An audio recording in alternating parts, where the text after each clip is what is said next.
Assalamualaikum warahmatullahi wabarakatuh. Ada satu kisah dari beberapa sumber yang dapat dipercaya. Ini kisah nyata tentang jenazah anak yang hampir 1 minggu itu hilang saat dirinya itu berenang di salah satu sungai yang konon cerita dan mitos yang berkembang dari sungai itu merupakan tempat atau istana kerajaan salah satu siluman. Nah, itu kan mitos, tapi wallahu alam itu kurang tahu. Nah, awal ceritanya orang tua si korban, sebut saja Adam. Pak Adam ini sudah sore hari melihat anaknya itu berangkat dari rumah itu sewaktu pulang sekolah. Dan biasanya anaknya Pak Adam itu kalau sudah habis asar, kurang lebih jam 4 sore itu sudah pulang. Tapi sampai sore itu menjelang maghrib itu anaknya Pak Adam itu belum sampai di rumah. Nah, karena anaknya belum sampai di rumah, sebagai orang tua dia itu mencari ke beberapa teman-temannya yang siang itu sama-sama bermain. Nah, waktu itu teman-temannya anaknya Pak Adam itu tidak memberitahu kalau ternyata anaknya itu mandi di sungai dan tenggelam. Mungkin karena rasa takut, karena ya salahnya anak lah.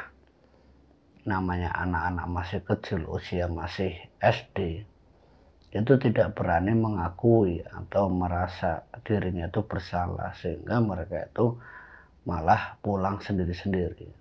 Ditanyakan sama Pak Adam ini, kemana anakku, kamu lihat enggak? Waktu ditanyakan tentang keberadaan anaknya, awalnya mereka itu bungkam, tidak mau mengakui. Tapi dari pihak salah satu orang tua anak temannya ini melihat kalau mereka itu bermain bersama. Nah, akhirnya dipaksa sama orang tuanya ini mengakui. Itu kejadiannya hampir maghrib. Nah, akhirnya anak itu mengakui kalau anaknya Pak Adam itu tenggelam di sungai itu. Nah, sontak Pak Adam itu kaget. Karena apa ya, kecemasan itu ya sangat-sangat khawatir. Apalagi mendengar kalau anaknya tenggelam di salah satu sungai yang mitos ceritanya sungai itu memang salah satu tempat istana daripada kerajaan siluman. Nah, setelah mendengar pengakuan dari anak temannya ini, Pak Adam langsung bergegas lari ke salah satu tempat di mana anaknya itu nyebur atau berenang.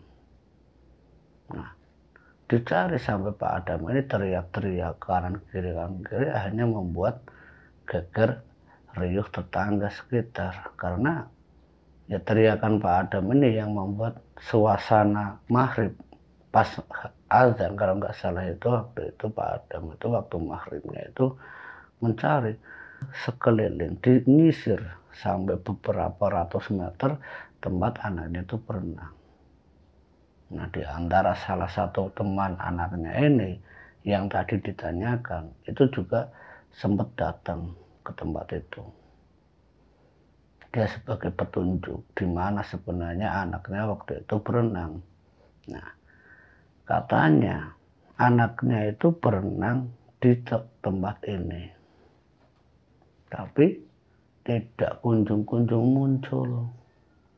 Awalnya mereka bersenda gurau, saling lempar air kanan kiri, nyebrang kanan nyebrang kiri, karena letak sungai itu memang tidak terlalu lebar, hanya berjarak kurang lebih ya mungkin antara 8 meter lah sungai itu. Ya termasuk lebar juga, tapi tidak terlalu lebar seperti sungai-sungai yang besar. Nah, dan waktu itu pun deras air sungainya tidak terlalu deras, cuman ya begitulah, yang namanya apes atau naas itu tidak ada yang tahu. Ini yang terjadi dengan hilangnya anaknya Pak Adam yang sampai 1 minggu. Nah, waktu Pak Adam ini mencari, keteriakannya Pak Adam ini membuat beberapa warga, membuat beberapa orang sekitar itu akhirnya berbondong-bondong mencari keberadaan anaknya Pak Adam. Ada yang ikut berenang, ada yang menyisir dari kanan sampai ke kiri. Itu sampai ke 1 kilo, 2 kilo tidak ada tanda-tanda anaknya Pak Adam itu muncul di permukaan. Bahkan sampai waktu itu Isya kalau nggak salah, Pak Adam ini sampai melupakan waktu maghribnya itu. Sementara ibunya dan kakak-kakaknya juga ikut datang ke situ. Setelah tahu dari beberapa warga yang mengabarkan kalau adiknya itu tenggelam. Nah, ada beberapa warga yang ditanyakan oleh keluarganya Pak Adam, yaitu kakaknya yang meninggal dunia itu, sampai ke Muara.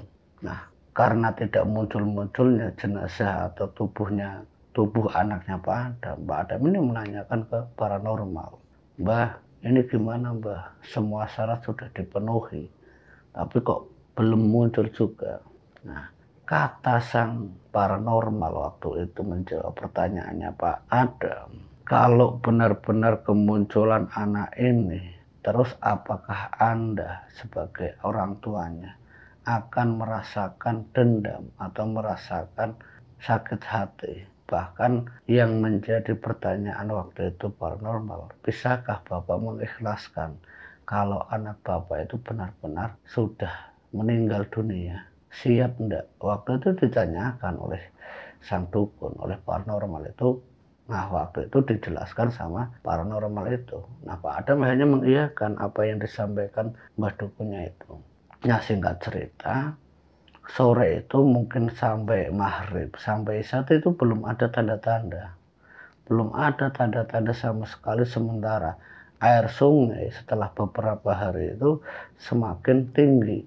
Arusnya semakin kencang, sementara airnya itu semakin agak meninggi. Tidak seperti kejadian waktu anaknya itu tenggelam. Nah, sampai Isya belum ada tanda-tanda. Di malam harinya ditunggu sama Mbah Dukun atau paranormal itu sampai jam 1 malam. Ditunggu, dia masih duduk bersilah di depan sungai tempat anaknya Pak Adam itu tenggelam. Tepat di jam 1 malam, anaknya Pak Adam itu muncul secara tiba-tiba, yang tidak diketahui kapan munculnya dan kapan jasad itu tiba-tiba ada di pinggir kali atau sungai, yang di samping sungai itu ada semacam dahan yang memang menyangkut tubuh anaknya Pak Adam. Seperti pohon bambu yang turun sampai ke bawah sungai. Nah, di situ anaknya Pak Adam itu tersangkut. Padahal waktu 3 hari 4 hari sebelumnya itu sudah disisir, sudah dicari tempat di mana anaknya Pak Adam itu tenggelam. Bahkan secara akal sehat pun seluruh area itu sudah dibersihkan dari ranting-ranting bambu dan daunan yang mengganggu area pencarian anaknya Pak Adam. Waktu itu pohon bambunya pun sudah sebagian besar sudah dipotong, sudah ditebang. Tapi aneh, waktu itu jarak tenggelamnya anaknya Pak Adam itu hanya berjarak 200 meter. Tapi dia muncul di dekat pohon bambu yang daunnya itu jatuh sampai ke sungai. Nah, di situ anaknya Pak Adam muncul, ya keadaannya itu masih tersangkut. Sementara perut anaknya Pak Adam yang sudah membesar, ya mungkin karena banyaknya air yang terlanjur masuk ke tubuhnya yang membuat perutnya itu membesar. Nah, keadaan waktu itu anaknya Pak Adam itu ditemukan, itu pun keadaannya bukan melumah, tapi seperti orang yang tengkurap. Jadi tidak terlihat wajah dari anaknya Pak Adam, cuman perkiraan warga yang menemukan. Ini bukan Pak Adam sendiri yang menemukan anaknya. Itu ada tetangga yang melihat jenazah yang mengambang. Waktu itu orang itu sedang mau BAB di sungai itu. Nah, melihat jenazah dengan senternya itu jam 1 malam, itu semacam tidak percayaan orang itu warga sekitar di bantaran sungai itu tidak mempercayai kalau di belakang dia nongkrong untuk BAB ini ada jenazah yang sudah mengambang. Nah, senter yang bergerak kanan kiri sampai ke arah sungai. Nah, sewaktu melihat terus dia sempat kaget. Nah, karena dirinya tahu ciri-ciri yang mengambang ini mengarah ke anaknya Pak Adam. Nah, warga ini langsung lari. Nah, sebelum nyampe ke tempat rumahnya Pak Adam, warga ini kepergok dengan salah satu keluarganya Pak Adam yang memang menunggu hasil ritual yang dilakukan paranormal itu. Nah, dipergoki orang atau warga sekitar itu ditanyakan, ada apa Pak, ada apa? Nah, dijawab oleh warga itu, ada anak kecil yang mengambang, yang dekat dengan sungai, yang dekat dengan pohon bambu yang daunnya jatuh ke sungai. Di situ ada jenazah, ada mayat yang mengambang. Nah, di antara bagian keluarganya Pak Adam waktu itu langsung mengikuti orang itu. Di mana Pak? Di mana Pak? Di sana. Itu sewaktu saya lagi mau BAB itu di sana Pak. Nah, sebelum warga ini ke tempat rumahnya Pak Adam, warga ini lari. Nah, sebelum warga ini sampai ke tempatnya Pak Adam, maksudnya ingin memberitahu, dia itu ketemu dengan salah satu keluarga yang memang letak sungai itu di pinggir jalan. Nah, ini ketemu dengan salah satu keluarganya Pak Adam dan juga Pak Adam di situ. Pak, itu anak Bapak di sana, itu anak Bapak di sana.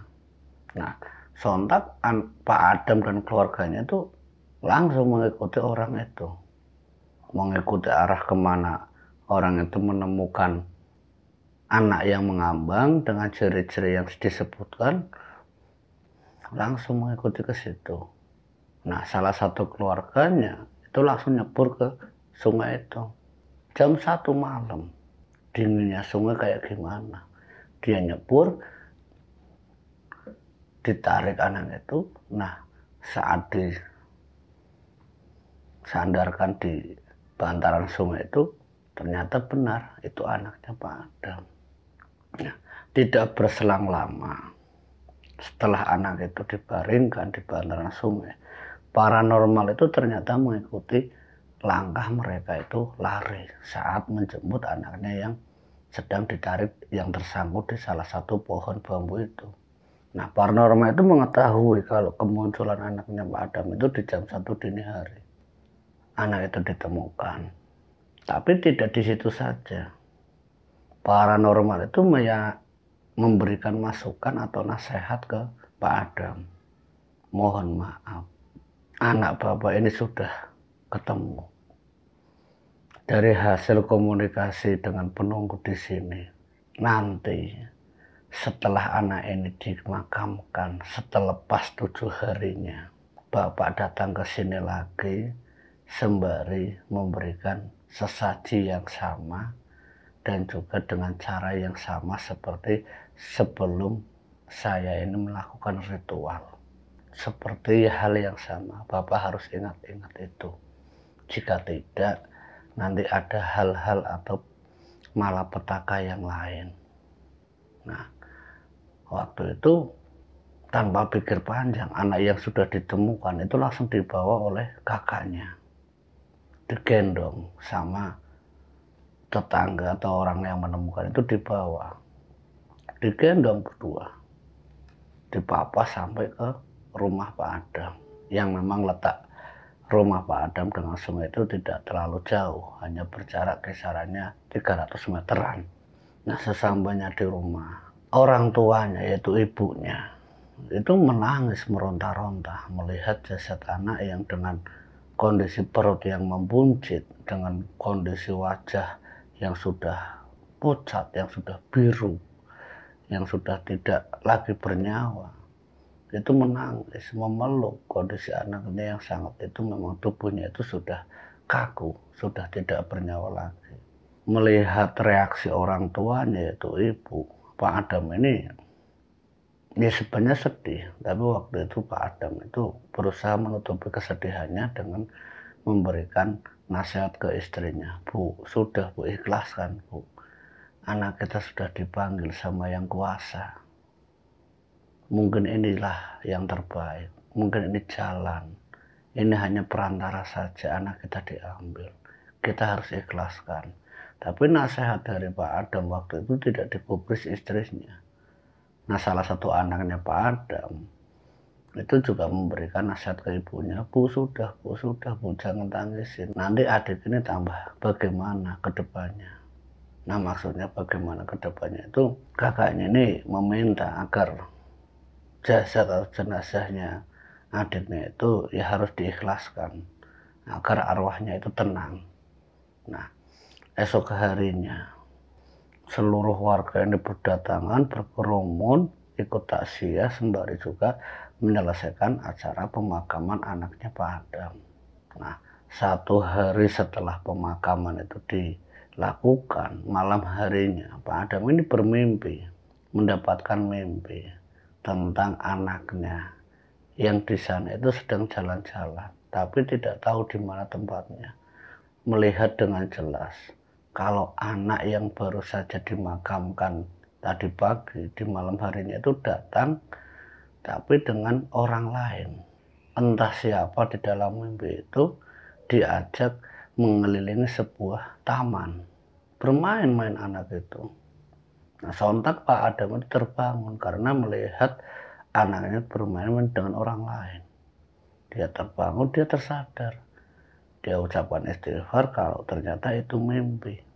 Dia melihat dalam mimpinya itu anaknya itu sedang berjalan-jalan dan orang lain. Ditanyakan ke istrinya, Bu, ada apa sebenarnya ini? Ada kejadian apa yang menimpa anak kita? Kok Bapak melihat anak kita itu sedang berjalan-jalan di area taman, tapi tidak tahu di mana tempat itu. Sementara taman itu sangat luas, yang di belakang itu sebuah gedung megah, gedung yang sangat tinggi. Nah, waktu itu istrinya itu pun juga bingung mau ngomong apa. Ya udahlah Pak, mungkin itu halusinasi Bapak, anak kita juga kebetulan yang meninggalnya seperti ini. Mungkin karena kita terlalu sayang sama anak, sehingga itu terbawa mimpi. Nah, bujukan atau nasihat dari istrinya ini hanya mereka itu tertidur lagi. Tidak berselang lama, kurang lebih 1 jam mereka istirahat. Giliran ibunya ini yang memimpikan anaknya. Tapi tidak seperti Pak Adam yang bermimpi, melihat anaknya bermain-main. Tapi melihat kondisi anaknya itu seperti sedang ditarik-tarik oleh orang. Tapi bukan orang sebenarnya. Menurut cerita ibunya, itu bukan sosok orang, tapi berperawakan seperti manusia. Tapi dengan ciri-ciri ya berbeda dari manusia. Perawakannya saja seperti manusia, tapi dengan semacam ada tanduk dan juga semacam mata yang sedikit keluar. Itu jelas dalam mimpinya ibunya, istrinya Pak Adam ini melihat anaknya itu sedang ditarik-tarik sosok itu. Nah, di keesokan harinya mereka ini mendatangi paranormal itu yang sudah membantu menemukan anaknya. Ditanyakan, Mbah, tadi malam saya mimpi gini, ibunya pun mimpi ini, itu maksudnya apa Mbah? Nah, paranormal juga sembako itu menjawab dengan hasil penerawangannya waktu itu. Inilah Pak, jadi mohon maaf, mungkin ini karena syarat yang harus dilakukan itu kan menunggu sampai 7 hari. Jadi kondisi arwah anak Bapak itu ada di alam lain. Makanya saya menyarankan, mohon maaf, saya juga tidak tahu bagaimana nanti. Tapi paling tidak Dari hasil penerawangan dan komunikasi saya dengan penunggu yang ada di sungai itu nanti setelah 7 harinya, setelah Bapak menyelesaikan tahlilan, menyelesaikan acara 7 hari 7 malam itu, nanti malam harinya itu harus melakukan syarat-syarat yang seperti kemarin saya lakukan dan juga Bapak lakukan. Jadi selama 1 hari 2 hari itu mimpi itu selalu muncul yang membuat istrinya Pak Adam itu semakin sedih. Ya karena melihat sosok anaknya, anak yang paling kecil yang disayang, yang sudah tidak mungkin kembali ke dunia, itu melihat di alam lain itu seakan-akan seperti tersiksa. Dan bukan hanya itu, arwah dari anaknya Pak Adam itu sering muncul di tepian sungai sedang duduk. Itu ada beberapa warga, kesaksian warga, kalau sering melihat anaknya Pak Adam itu sedang duduk di bantaran sungai tempat dia itu tenggelam. Itu sering melihat anak kecil. Itu sebelum 7 hari 7 malam selesai dilakukan tahlilan atau ngaji. Jadi dalam waktu 7 hari itu ada beberapa warga, bukan satu saja. Ada beberapa warga yang lewat di bantaran sungai itu sering melihat sosok anak kecil yang duduk di bantaran sungai. Nah singkat cerita, 7 hari itu selesai dilakukan tahlilan dan ngaji. Nah, malam harinya setelah tahlilan kurang lebih itu jam 9 malam, Pak Adam sama keluarganya itu mendatangi bantaran sungai itu. Yang ternyata di situ paranormalnya sudah menunggu, yang sudah membakar menyan dan juga menyajikan sesaji yang lainnya. Sementara syarat utama itu dibawa oleh Pak Adam dan keluarganya. Pak Adam ini mengikuti saran-saran atau yang diajarkan paranormal ini akan nanti menaburkan uang receh kembali. Ditabur berapa receh, berapa jumlah receh yang ditabur itu sangat banyak. Nah, ketika ditaburkan itu seakan-akan ada suara tangisan, suara cerita, tolong, tolong, tapi tidak jelas dari mana suara itu muncul, tapi sangat jelas teriakan itu nyaring terdengar oleh Pak Adam dan juga keluarganya. Teriakan tolong, teriakan tangisan itu sangat jelas didengar oleh keluarganya Pak Adam. Sewaktu Pak Adam ini menaburkan uang receh itu. Nah, setelah selesai ritual kurang lebih hampir 2 jam lamanya sampai jam 11 malam, paranormal itu memberikan masukan ke Pak Adam dan keluarganya itu jangan pulang dulu sampai nanti jam 1 malam seperti Bapak dan keluarga ini menemukan jasad anak Bapak. Sampai jam 1 malam seluruh keluarganya Pak Adam ini menemani paranormal yang sedang melakukan ritual sembari membaca mantra atau apa yang dibaca. Sampai tiba waktunya yaitu jam 1 dini hari, syarat utamanya itu baru disajikan. Nah semenjak saat itu, setelah syarat itu disajikan, itu suara tangisan, suara jeritan anak yang tidak tahu dari mana keluarnya suara itu dan tidak ada wujud anak yang teriak itu saat itu juga terhenti. Tapi tidak untuk warga sekitar. Kemunculan anak itu di bantaran sungai itu sering muncul di tiap-tiap malam tertentu. Di hari di mana dia itu meninggal dunia. Yaitu di hari tepat dia itu tenggelam. Dan kemunculannya itu pasti di antara jam 1 malam. Yang akhirnya membuat lingkup warga tempat tinggal Pak Adam kalau jam 1 malam lewat di bantaran sungai itu selalu berpikir 2 kali nanti melihat anaknya Pak Adam. Bukan hanya anaknya Pak Adam yang sering nampak di situ, tapi juga ada sosok-sosok yang lain yang membuat bantaran sungai itu menjadi angker. Dan itu sebagian kisah nyata yang ada di tempat kami.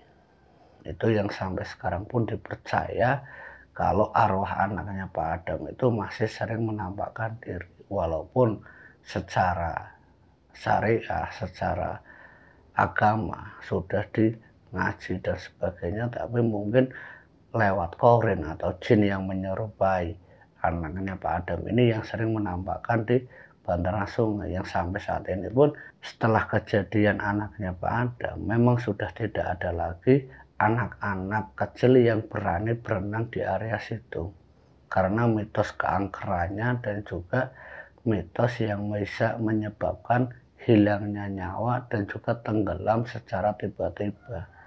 Dan itu pun bukan dialami anaknya Pak Adam saja, tapi puluhan tahun yang lalu desas-desus kabar ceritanya itu juga pernah terjadi hal yang sama seperti yang dialami Pak Adam. Nah, dari kisah ini semoga kita dapat ambil hikmah dan pelajaran bahwa percaya atau tidaknya suatu tempat yang angker itu tergantung dari keyakinan kita masing-masing. Benar dan tidaknya kembali lagi pada manusianya. Kalau kita percaya itu bisa memberikan efek angker, kalau kita tidak percaya, wallahu alam. Karena itu semua bersifat gaib, bersifat nyata tapi tidak nyata, antara ada dan tiada. Semoga apa yang saya ceritakan ini memberikan wawasan. Terima kasih untuk kalian Sobat Sunni Sepi yang sudah like, yang sudah komen, yang sudah share cerita Sunni Sepi. Dan yang paling utama, terima kasih untuk kalian yang sudah mendukung channel baru kami ini. Akhir kata dari kami, semoga kedepannya bisa memberikan cerita-cerita yang lebih menghibur lagi. Akhir kata, wallahumma fiqh. Wassalamualaikum warahmatullahi wabarakatuh.